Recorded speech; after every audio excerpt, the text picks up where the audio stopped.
सगळ्या नरखेडवासियांना स्वातंत्र्य दिनाच्या खूप खूप शुभेच्छा।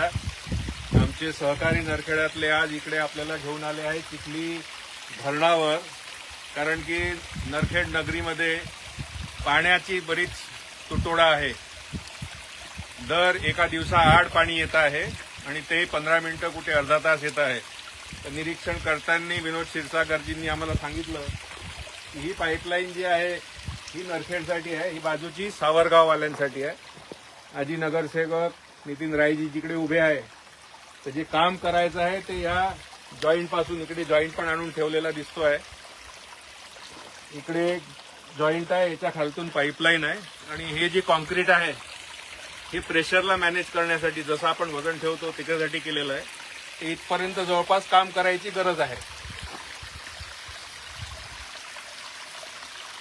आणि हे काम समजा बरोबर प्लॅनिंग केलं तर एक 10-1 लोक हे तोडण्यासाठी, जेसीबी उखडण्यासाठी, पाईपलाईन कापण्यासाठी आणि नवीन पाईपलाईन जोडण्यासाठी 2 ते 3 दिवस रात्र समजा बरोबर काम केलं तर होऊन जाईल।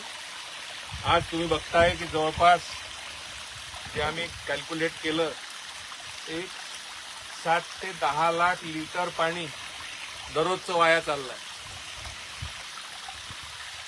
आणि हे फेब्रुवारी पासून आहे असं क्षीरसागरजींचं म्हणणं आहे। तर जवळपास हिशोब लावला मी, एक 14 कोटी लिटर कमीत कमी पाणी इकडे वाया गेलेलं आहे।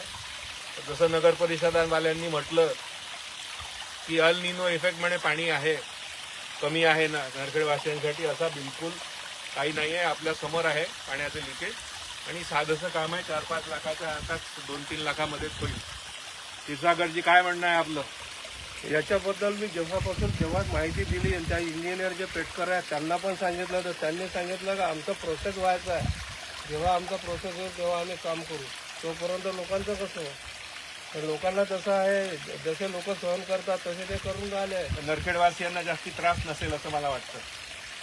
त्रास खूप आहे, पण नरखेडचे लोक आज यायलाच तयार नाही आहे ना या ठिकाणी, कारण एवढं लांब पडते, जे 24 किलोमीटर पडते, कोणी इतक्या दूर लांब यायसाठी हिंमत करत नाही। आणि हा जंगलात आहे डॅम, त्याच्यामुळे माहिती नाही कोणाला। ते जुनं काम जे तुम्ही करून घेतलं ते जुनं होतं त्याच्या बाबतीतही सांगितलं, त्यांनी सांगितलं होतं की त्याला कापायचं आहे, त्याला वेल्डिंग मारायचं आहे। त्यावेळेस सांगितलं की इथं रबर सीटं आणा, त्याच्यात तशा मापाच्या डाया बनवा आणि त्याच्यात जर तुम्ही कसलं तर लवकर होईल। त्या पद्धतीने काम केलं म्हणून आता सध्या पाणी पुरवठा चालू आहे। धन्यवाद।